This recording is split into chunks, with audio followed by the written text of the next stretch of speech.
It's time to talk sports. It's Hacksaw's Headlines, a panorama of the world of sports, stories, comments, and opinions. Touchdown, San Diego! Now, here's iconic sports talk show host Lee Hacksaw Hamilton and co-host John Riley. Who wants to talk sports? We do. Good afternoon, everyone. This is Lee Hacksaw Hamilton, along with my co-host, John Riley. He's in our broadcast studios in San Diego. Road trip, baby. We're doing my portion of our Zoom broadcast from my cottage in the northern Adirondacks near the Canadian border. John, good afternoon. Hope it's well where you are. It's hotter than Hades here. Heat index near the Canadian border is 95 degrees. I've never, ever seen this type of heat. But we got a lot to talk about, starting with baseball. How you doing? I'm doing great. You shared some of those photos there, just having a cold beverage right by the lake. I mean, how's it going out there, Hacksaw? It's been fun, but, we're a little bit removed from society. Don't have access to cable TV where I am in my cottage, and do have access with the internet. Keep your fingers crossed we don't lose connectivity. Don't think we're going to have any rain in this next 15-minute quadrant. But we got a lot of topics to talk on the table. It's going to be a shortened version of Hacksaw's Headlines today. We won't have a fans forum this afternoon, but we will return to our regular format Monday when we're back in town. John, let's talk baseball. Baseball, man. I mean, the Padres are looking good right now. We're getting ready for the All-Star break, and some of our guys didn't make the squad. Well, there's a lot of angles and a lot of things to talk about. Padres, of course, pounded the battered Angels, winning 3 in a row. They got a bit of a winning streak going. The Padres facing the New York Mets in a weekend series. The Mets, of course, have won 4 in a row, and they've really struggled. In fact, this is a matchup, I think, John, of the two most disappointing teams in Major League Baseball right now. Both teams have had enormous injuries. The Padres staff has been dinged up. The bullpen has kind of imploded for a degree. They are hitting now where they weren't hitting early. The New York Mets are an absolute disaster. They're starting pitching. Of their top 6 starters, 5 of them are on the disabled list for extended periods of time. And, of course, they don't have their lead closer. And then they lost Pete Alonso, their home run hitter, for a chunk of time with a hand and a wrist injury. So this is a matchup this weekend of two teams that desperately need wins to be able to stay in the wild card playoff race. We're heading, once we get through Friday, Saturday, Sunday, Padres-Mets, we are then heading to the All-Star break. And a lot of conversation about who did not make it representing San Diego. There is no El Nino at this point, though he could be added next week if there are more injuries. There is no Blake Snell, which to me is a bit of a disappointment. But I think there's a couple of descriptions why. TATIS missed the first 20 games of the season, started the first month really slowly, kind of swooned a little bit in early June. And the other factor is I think people are holding the PED violation against him. The fans' vote would not allow him on the team. They chose the starters. Then, of course, the players' vote, he didn't get chosen there. Now, one of the reasons, it's a great right fielder in Atlanta by the name of Ronald Acuna, who's putting up MVP-type numbers in every category.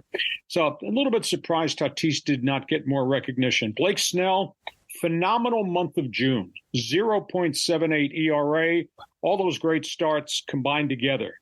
He didn't do anything in April. He didn't do anything in May. His ERA at one point was like 6.92. I could understand Snell not getting in.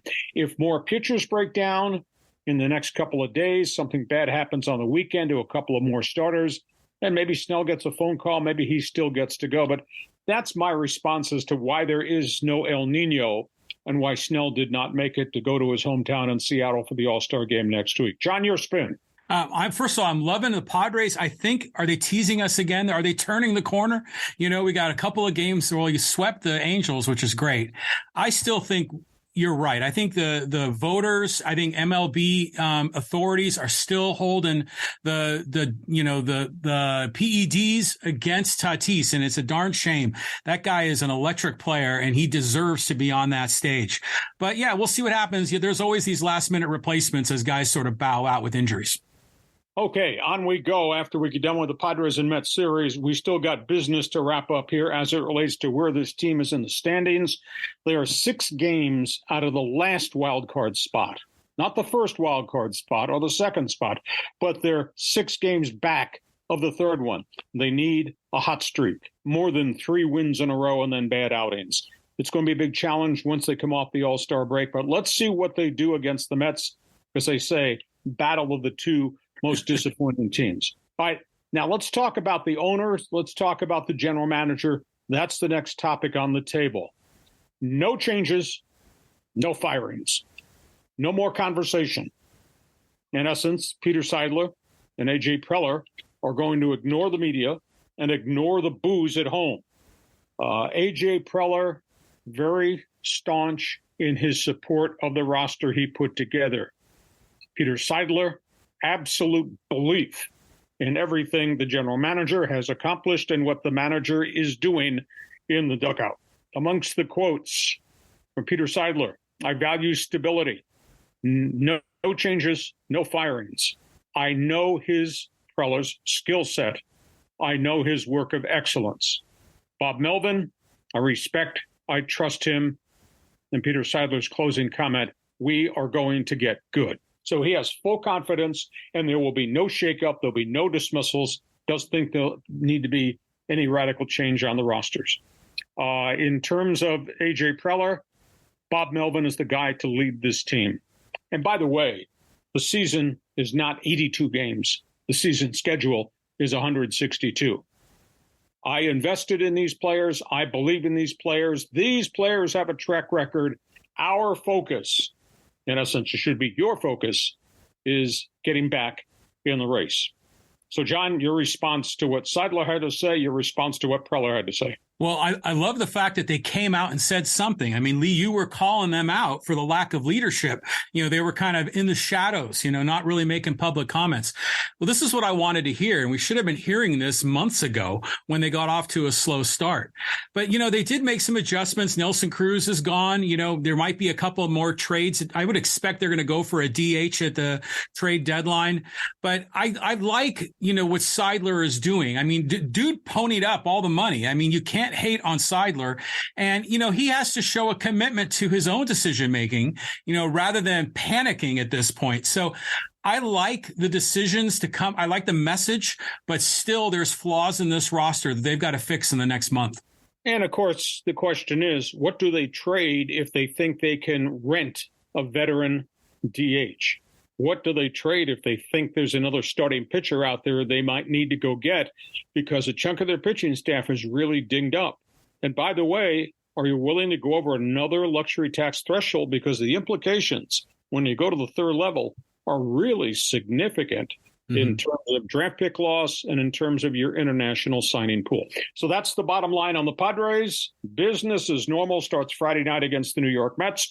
Then we get to the All-Star break, and then we come out the backside with the second half of the schedule. And we're going to talk Monday. We're going to talk Monday about what is next for the Padres beyond the All-Star break. On we go. Next topic involves the guys in L.A. The guys in L.A., man, they're not playing very well right now. They're struggling with their pitching, Lee. I mean, what does Dave Roberts got to do to fix this? Well, first of all, I guess we should salute Dave Roberts. There's been an awful lot of condemnation in Los Angeles and even from some people in San Diego with Dave Roberts' managerial mishandling of the Dodger pitching staff. But Dave Roberts has cracked the 700 victory mark. Wow. His career record at Los Angeles is now 701 and 419. All those division titles, getting to the World Series multiple times and winning one World Series. I mean, those are staggering accomplishments for a first-time manager, 701 and 419. Now, pitching staff, Dodger Blue, disaster. Tidal wave of injuries. The injuries just continue to mount on the mound core. The latest is Clayton Kershaw. Kershaw's on the injured list with shoulder problems. And, of course, he had elbow problems, and he has a history of back problems. That despite winning 10 games this season and having an amazing 2.94 ERA. This setback comes on the heels of everything else that's gone wrong. And now the word this week, Dustin May is going in for double elbow surgery, both tendon and ligament. He had a plasma platelet injection. They thought he was making progress. The discomfort returned again while he was on the injured list. Shut him down completely. He's going to be gone 9 months, which pushes Dustin May into next season. So that's a significant loss. Julio Urias is back, but he's not back to where he was a year ago in terms of dominance. He's got a hamstring issue that just seems to continue to exist. You have to deal very carefully with him as to how long he stays out on the mound. Of course, there is no Walker Buehler. Noah Syndergaard could be activated right after the All-Star break, but we don't know whether or not he's worked out all of his mechanical flaw problems and gotten his velocity back. He's been back at Camelback Ranch in extended spring training. It's hard to believe that Ryan Pepio, the hot young pitcher from AAA that we had flashes last year, he has yet to throw. He had an oblique injury in spring training, and he's not back on the mound yet. Tony Gonsolin has just never recovered to be the kind of pitcher he was last year. He had a bad ankle injury early this season. There are trade talks at Dodger Stadium that they may go out and look for a starting pitcher. And I'll throw you three names that I've heard from the guys I network with. One of them would cost them a ton. Marco Stroman, Chicago Cubs, all-star pitcher. Spectacular season in his contract year. Cubbies are not going to give him away. They haven't opened any contract extension talks with him. You get Stroman, that's a front end of the rotation guy, but you're going to have to give up a lot to get him. Another one is Jack Flaherty, once promising St. Louis Cardinal guy. He's on the edge of being bumped off the roster because they've got other young pitchers they want to look at. He's been good in spurts, but he's also had a lot of nagging injuries. Another one is soon-to-be White Sox free agent Lucas Giolito. At one time was the hottest pitching prospect in Toronto, went to the White Sox in a blockbuster trade, pitched well first couple of years, hasn't been the same pitcher, some mild nagging injuries there. He's a walk free agent. White Sox have not indicated they're going to sign him. So those are three that I've been told that they might make a move on one of those guys. You get Stroman, holy cow, that puts you back in the top of the fight for first place in the pennant race. But to get Stroman, I mean, you may have to deal away a bunch of the young arms that they got stockpiled and have been developing at Oklahoma City. Your response on Dodger Blue, John? Well, first of all, yeah, props to Dave Roberts. I mean, 700 wins, and how many? It's just been like about 7.5 seasons to get to 700 wins. That's just incredible. But remember, Lee, you were speculating about Zach Greinke and even Madison Bumgarner going to Dodger Blue. I mean, are those rumors still circulating? Bumgarner's not been contacted by anybody. I think the whole reality is he's got an awful lot of mileage on that arm, John, and he couldn't get anybody out when he was in Arizona. His ERA after he went from San Francisco to the Diamondbacks was utterly atrocious. So it may well be he's done. And Greinke is being put back on the injured list this week by Kansas City. He's not been dominant. There's some nagging stuff going on, and I don't know whether it's shoulder related or it's got something to do with a groin. But at this point in time, he's not healthy, so I don't think he's going to be traded. So that's where we are. We'll see what happens. We get the whole month of July. Trading deadline comes up July 31st, John. I would think if the Dodgers are going to try to do something, they would want to do it earlier than later, earlier to get more starts out of the guy who would be the front-end pitcher coming their way. Okay, from that team, let's talk about the third team in Southern California. Oh, my God. I mean, Phil Nevin's got a MASH unit on his hands. I mean, all these injuries coming on for the Angels. I mean, is this going to be the end of Shohei Ohtani in Anaheim? Well, your headline hits it right on the nose. Angels equal injuries. This just won't go away. It's awful. This black cloud is really terrible. Mike Trout, hard swinging, home run hitting outfielder, having a really good season, gone. 6 to 8 weeks, fractured hamate bone on a swing in a game against the Padres on the middle of the week. He just can't get out from underneath the cloud of all the injuries. Mike Trout has missed 42, 126, and now this year, 50 games in 3 seasons with significant injuries, back, calf, and now broken hamate bone. That's devastating. I would say I was surprised, I guess a little bit disappointed for the fans. Ohtani was 0 for the entire series when the Angels played the Padres here. In fact, he's in a bit of a hole. He's 1 for 17, I think, in his last 5 games. And I think the fatigue is starting to show. What he's accomplished and what he has done is utterly spectacular in terms of being a 2-position player and all the prep that goes with that. And if we mention Anthony Rendon, we mention injured list, we mention disappointment. He's got for the third time this season, he's got an injury this year, and this is the third year in a row. And you add all that and the fact that they've lost all three of their shortstops who are currently on the injured list. So the Angels are just completely ripped apart by injuries. And instead of handing a lineup card at home plate, Phil Nevin should probably just hand out a Red Cross report. I don't know how they're going to try to stay in the pennant race right now. They've made some, rental acquisitions in the last 10 days, getting Mike Moustakas and getting a couple of other players on deals, guys that are here for just half a season. Those guys haven't caught fire yet. The Angels they're flat running out of players. So really bad time for Phil Nevin. At one point it looked, I think there might have been 8 games above 500. Now they've kind of really slid backwards just because they don't have enough guys to put on the field. Well, I'm excited about Mickey Moniak getting a shot in center field. I mean, it's a shame that Trout goes down, but this is a local San Diego kid, number 1 overall pick. Wow. I mean, that's terrific to get him in there. But what about Anthony Rendon? He was so dominant with the Nationals for so long, and the guy has been constantly injured in Anaheim. It's absolutely stunning because he was a bellwether in that batting order at third base for the Nationals. And he was a power hitting and he hit for some average. And he's been nothing but injured since he got to Anaheim. I mean, he's on a long-term contract, and it's devastating. I don't think he's a bad dude. He just has had a lot of bad luck, and he can't stay on the field. And, the Moniak story is amazing. Number 1 draft pick, Philadelphia Phillies, marched through the system and struggled as a pro, then hit some, got called up, didn't hit at all. Phillies gave up on him after 3 tries at the major league level. Angels picked him up, and he kind of fought his way onto the roster. Dude is hitting around 300 with a little bit of power as the leadoff guy.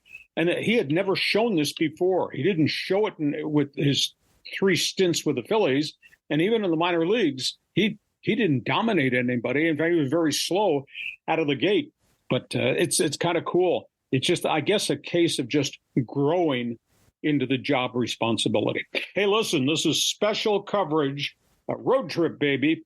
John is anchoring in our studio with our executive producer, the Black Labrador Retriever, Nona.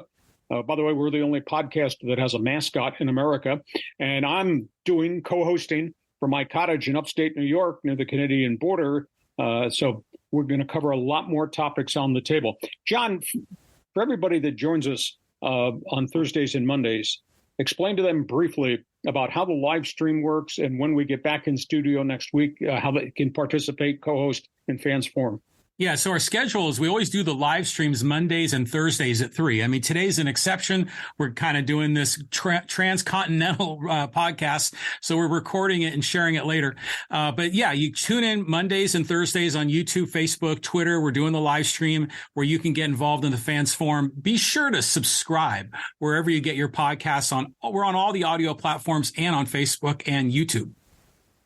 Scoreboard, baby. We busted through 2,000 subscribers. We wanted to do it by July 4th. We did it by the last week of June. Next goal, according to John, 2,500. So if you've yet to subscribe, you'll get all the alerts from all the unique things we do, not just Monday on bonus coverage on our Thursday regular podcast, but what we put on our podcast day by day. On we go. It's the off season, but it's the middle of a very busy off season. Let's talk basketball, John. Yeah, Damian Lillard in Portland, he's demanding a trade to the Miami Heat. I mean, is that going to go down, Lee?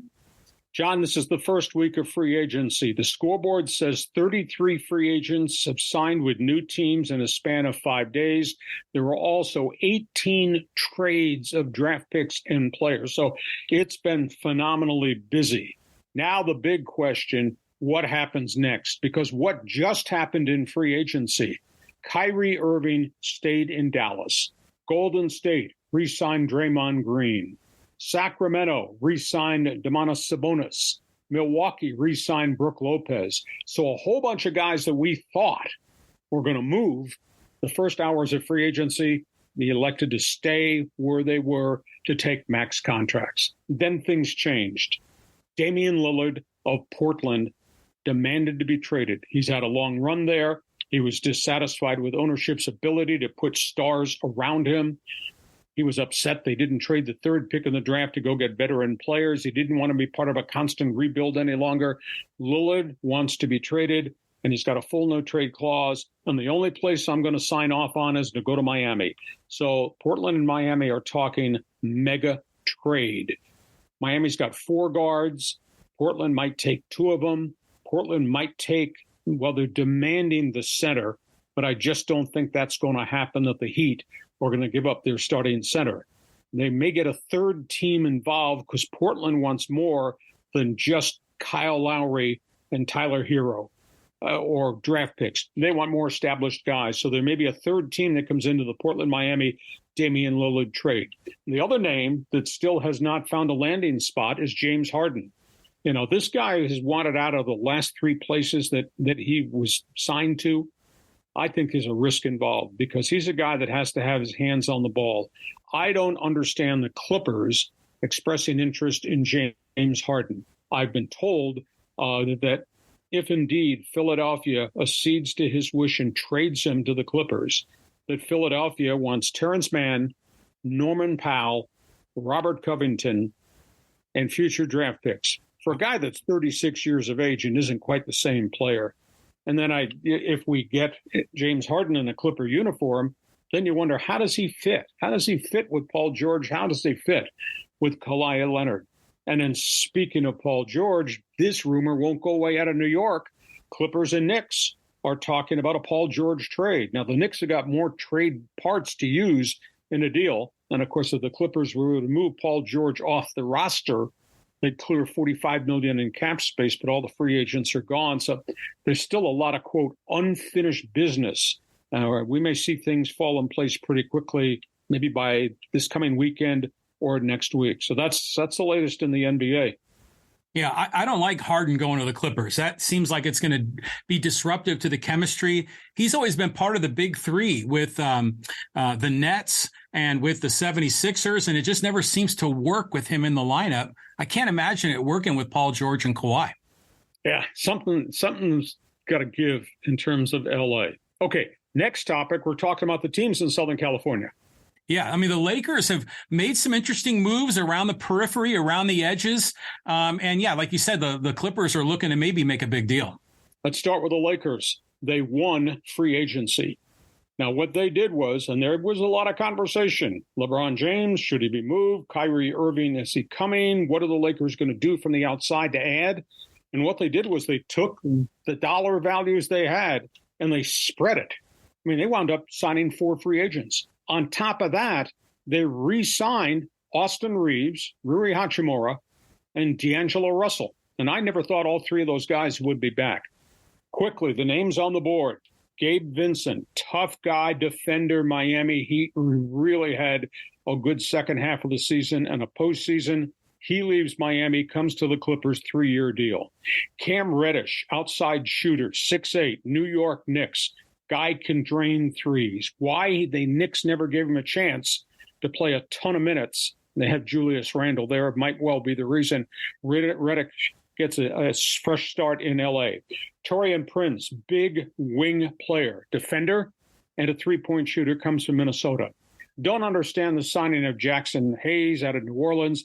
He's just a young jumping jack, but they've had young jumping jacks that never really grew as a player. And then obviously, Austin Reeves elected to stay. He was a restricted free agent. He had bigger offers outside. The max the Lakers could give him was 4 years, 52. He took the money out of loyalty to stay with Darvin Ham, who really helped him develop. Hachimura got a 3-year, $51 million deal. And Russell had a good season and then totally fell apart postseason. He signs for 2 years, $37 million. Lakers, I think, have won the offseason. In terms of the other team in the building, the Clippers, they re-signed Russell Westbrook. And how is this for a come down? Russell Westbrook, $47 million deal, free agency. Nobody wanted him, John. He signs for 2 years, $8 million. Can you believe that? And then they re-signed their backup center, Mason Plumlee, who really played well for them in a rotation with Zubika. It'll be interesting to see if they do the Harden deal, and if not, if they do the George deal, and then what the chemistry, what the makeup of the roster looks like. So, do you like what the Lakers did? Yeah, I think Pelinka did some good moves there. I mean, let's see how these guys mesh as a unit, especially around the two big guys. But you got to love the Austin Reeves kid. I mean, what a season he had, and, undrafted. And this kid was surprising everyone, with all facets of the game. So he might emerge as the number 3 guy on that roster. Okay, John, we got a short limited window here. Let's just quickly buzz through the other topics. You wanted to talk Aztec football, basketball. Yeah, I don't know. Where is this going, Lee? I'm hearing all these rumors, and are they in? Are they out of the Mountain West? What's San Diego State doing here? Nice headline. Lawyer up because of the letters. At the end of the day, they exchanged 7 different letters. San Diego State indicating they wanted to gather information, whether they could stay and if they could restructure how the exit might take place. At the end of the day, the Mountain West came back with a final letter that said, you resigned, you owe us $17 million. Aztecs have 1 more year in the conference. I think San Diego State should file a restraining order. They should demand that they be allowed to continue to negotiate, let the judges look at the 7 different letters and the language that was contained within. They should also demand they are owed $6.6 million. That's owed earned money from TV revenue. The conference should not be holding that money back from them. And the bottom line, the stupidity of the president, De La Torre. Why would you ever send letters with, quote, we intend to resign, and then ask all these questions about, can we have this, can we have that? Well, I thought it was a terrible way to do business. John, your response. Yeah, I agree. I mean, those are the kinds of things that you do privately behind closed doors. You don't put those things in writing so people can see the negotiation play out in front of them. I'm just hoping the Aztecs eventually end up in a Power 5 conference. I think we were hoping it was going to be next year, but maybe we're going to have to wait a couple more. On we go. We were just talking about what a busy week in the NBA. Busy week for hockey fans, too, in Southern California. Yeah, all kinds of trades and deals, Lee. Bring us up to speed on what's new in the NHL. Well, first of all, how's this number? 109 free agents changed teams in the NHL in 4 days. Amazing. Whoa. Absolutely amazing. Quickly, LA Kings. I'll use one word. Why? The LA Kings, who we praised a week ago for making the blockbuster trade to get the goal scorer Pierre Dubois from Winnipeg, wound up losing their goaltender, Joonas Korpisalo. I guess you win some and you lose some. It may have had something to do with budget, but should this have not been planned out, he wound up going to Ottawa on a 5-year contract worth $20 million. The Kings, and he was a reason they went deep in the playoffs, should have found a way to relocate money to keep the goaltender. They let him go. They moved Jonathan Quick. They moved Cap Peterson. They traded for low-budgeted Phoenix Copley. I just don't understand that deal by Rob Blake. You make the great acquisition of Dubois, you let the other guy go. They did sign a backup goaltender. He's a veteran. He's had some success, but not recently. Cam Talbot came from Ottawa. Anaheim Ducks, what a wild week. We can call Pat Verbeek, the general manager, Mr. Fix-It. And your headline says it all. Big cap expenditures. Now, they're kind of getting criticized for overpaying. But they had $39 million of cap money, John, to start the offseason. And they got guys that Verbeek, the general manager, was familiar with in Tampa and in Detroit. And he had all this money to use. They get Alex Killorn from Tampa Bay, 2-way player.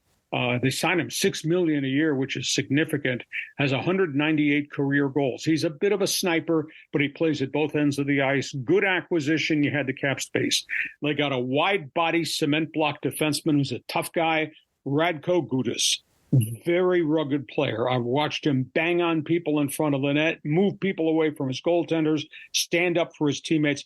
He's a pretty good player, but they signed him to a multi-year deal. And then they went to Detroit and got another guy Verbeek knows, Robert Hagg, a stay-at-home defenseman from the Detroit Red Wings. A bit of a surprise for me. They dumped young defenseman Simon Benoit, who had really done very well here with the San Diego Gulls and been up there for 2 years. They also did not offer Max Comtois, who kind of blossomed as a rookie and hadn't done much the last year and a half because of injuries. They let them go.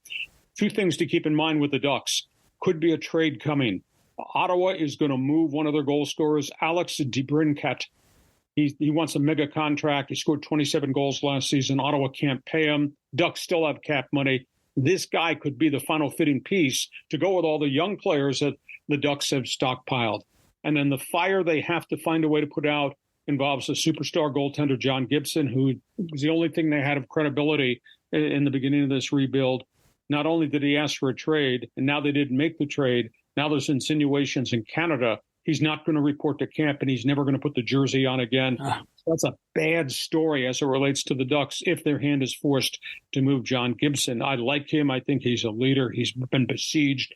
I think that the toughest thing is he needs to step back from the emotion of the moment and look at what they've got and they've developed and drafted and look at what they just spent on to get established NHL guys. So the Ducks have got work still to get done, but I think they've really had a fruitful offseason. Yeah, I'm looking forward to seeing these guys on the ice. I mean, they're coming to San Diego at the end of September, right? Yes. Ducks Kings preseason game on the 29th. Yeah, okay, looking forward to that. Talk about what's on your TV. Yeah, ESPN. I mean, they're just bloodletting out there. So many people being thrown out on the street. What's going on, Lee? Well, Disney, which owns ESPN's in a massive cutback nationwide, 7,000 they're getting rid of employees. They just laid off 26. Those were anchors, those were hosts, those were personalities, those are outside reporters. They're not done.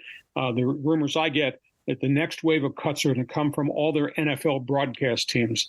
It's really bloody. There's bitterness in the building. You know, it was kind of shocking. They let go Jeff Van Gundy. They let go Susie Kolber, Steve Young. More cuts are coming. They wiped out ESPN Radio's morning team led by Keyshawn Johnson. And the thing that I think has really upset everybody is they're paying Stephen A. Smith $53 million to sit and yell every morning on ESPN TV. And now they just signed Pat McAfee to sit and yell in the afternoons on ESPN for $45 million. And you're letting go all these named people. It's pretty ugly. Granted, it's happening across all the media levels, be it radio, be it television, be it the networks, and obviously in the newspaper business. But pay those two guys that kind of jack, and you let all these other established, credible people go. Wow. Yeah. I mean, it's just the whole industry is shifting, you know, people cutting the cord, people looking at podcasts like the things that you and I are doing. And then I guess they're just going to have McAfee and Stephen A, you know, just nationwide, you know, 100% of the time without all the extra support. I'll grant you permission to yell at Stephen A. every morning if you wish. That's fine. Last topic on the table. How about All England Lawn and Tennis Club? Yeah, I mean, Wimbledon's going right now, but there's just been a lot of love here with our old superstars in tennis. Yeah, a week of honor to a history of Wimbledon. Very briefly, Chrissy Evert, Martina Navratilova. Phenomenal story that has now been revealed. You know, fierce competitors, friends, enemies, a love-hate relationship. One went through bad divorces. The other went through a bad lesbian breakup. They both had cancer. And their careers, which have gone so many different directions, keep getting relinked. And now they are best of friends. I just found this amazing long-form story in the Washington Post, John. I will send it to you. It talks about the history of Chrissy, Martina, likes, dislikes, loves, anger, resentment, friendships, and now supporting each other in the hospital as they've undergone 4 different levels of cancer. It's a phenomenal story. And they, of course, were saluted at Wimbledon. They also honored Roger Federer, who is retiring because of chronic knee problems. Royalty was there in the box next to Federer. Kate, the Princess of Wales, was there. They honored Venus Williams, who at age 43 probably has played her last Wimbledon. And then obviously on we go at center court. They had to fight through 3 days of rain. They got 3 days of backlog matches that they're trying to get scheduled. Yes. They've had problems with fans' decorum. They've had problems with protesters on the court.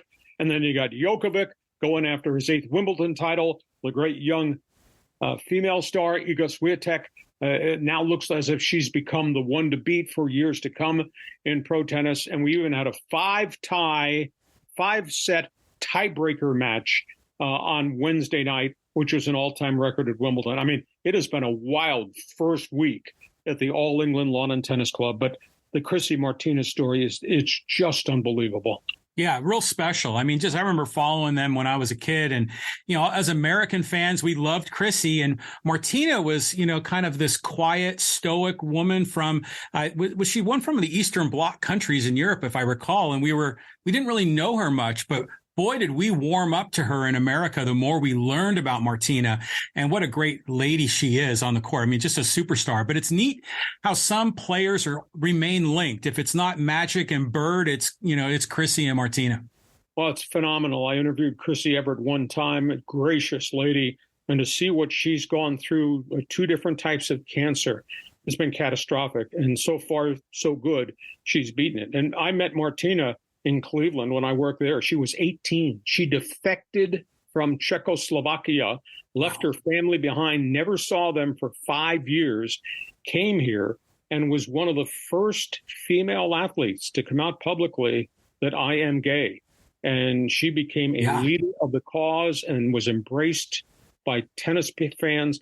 And now to understand that she's fought back from two different types of cancer and is now going back on TV. But to read the link, if you get a chance, go to the Washington Post. Long form story. It's just absolutely phenomenal.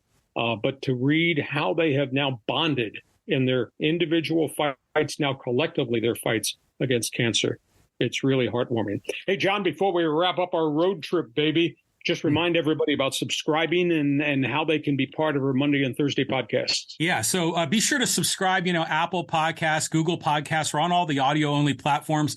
Yeah, definitely get on YouTube.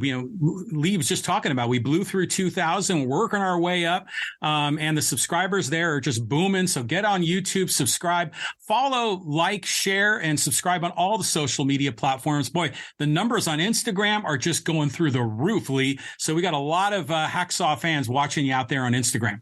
Yeah, give us thumbs up, give us 5 stars. Doggone it. We didn't have a rainstorm. We did not lose connectivity. We did not get hit by lightning here at my cottage in upstate New York near the Canadian border. John, fine job. Thanks for putting this together. We'll look forward to seeing you Monday back in the studio for our bonus coverage on Monday. John, have yourself a great sports weekend. Yeah, you too, Lee. Have safe travels. And thanks for being with us on Hacksaw's Headlines. Join us again for Hacksaw's Headlines on YouTube, Facebook, and Twitter. And find the audio version on your favorite podcast apps. Touchdown, San Diego! For more content, go to LeeHacksawHamilton.com.